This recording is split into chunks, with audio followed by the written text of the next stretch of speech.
नमस्कार दोस्तों, मैं आपका विपिन। अभी जिस ब्लॉग पे मैं काम कर रहा हूँ, ठीक है दोस्तों, मैं आपको कुछ दिखाना चाहता हूँ। ऐसे छोटी छोटी गलतियाँ हो जाती हैं।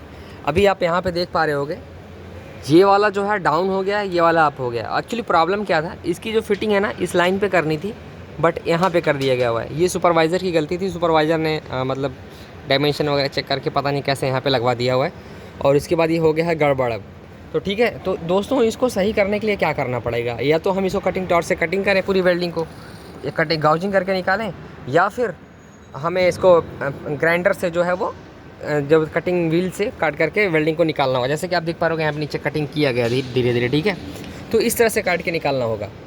तो अच्छा, ऐसा करते क्यों है? हम कटिंग टॉर्च से भी तो काट सकते हैं ना, लेकिन हम इससे क्यों काट रहे हैं? तो क्योंकि इसकी जो थिकनेस है ना, आप देख पा रहे हो यहाँ पे लगभग 5 मिली का थिकनेस है। बहुत ज़्यादा होगा, 4 से 5 मिली का थिकनेस है। तो इसलिए हम कटिंग टॉर्च का इस्तेमाल नहीं करते हैं। अगर हम कटिंग टॉर्च का इस्तेमाल करेंगे तो बेंडिंग आ जाएगी, बकलिंग आ जाएगा। बेंडिंग बकलिंग सेम चीज़ है, वो आ जाएगा तो फिर बाद में बहुत दिक्कत हो जाएगी। फिर उसको निकालने के लिए एक अलग प्रोसेस, स्ट्रॉन्ग बार देना इधर उधर।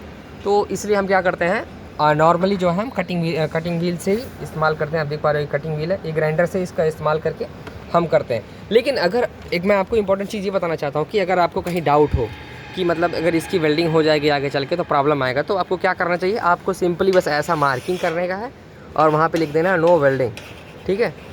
अब जब आप इस तरह से लिख दोगे तो यहाँ पे वेल्डिंग नहीं होगा, ये छोड़ दिया जाएगा। और बाद में जब सब कुछ ओके हो जाएगा, लोकेशन पर आने के बाद अगर यही वेल्डिंग नहीं हुआ होता, तो या आपने यहाँ पे नो वेल्डिंग लिखा होता, तो लोकेशन पे आने के बाद फिर इसको वेल्डिंग आप हल्का सा जो टाका आप लिए होते उसको तोड़ करके नया फिटिंग कर देते, अब तो काम एकदम परफेक्ट हो जाता। बट अभी वेल्डिंग हो गया है, अब इसको निकालना है, फिर इसके बाद फिर से फिटिंग करनी है, फिर वेल्डिंग करना है। समझ लो ये 1.5 से 2 दिन का काम है। इधर भी यही पे सेम प्रॉब्लम है और अपोजिट साइड में भी सेम प्रॉब्लम है उधर। तो ये कम से कम 2 दिन का काम गया है। इसमें 2 वेल्डर चाहिए, एक वेल्डर चाहिए, एक फैब्रिकेटर चाहिए, और इसको निकालने के लिए एक आदमी चाहिए, तो टाइम वेस्ट होता है। ठीक है दोस्तों, तो आई होप कि आपको चीज़ें समझ में आई होंगी। आप कोई भी गलती करो तो उससे पहले जो है आप वहाँ पे ऐसा लिख दो नो वेल्डिंग, या फिर आप प्रॉपर ड्राइंग वगैरह देख करके ही काम करो। आई होप कि आपको चीज़ें समझ में आई होंगी। मिलते हैं नेक्स्ट वीडियो में। जय हिंद दोस्तों।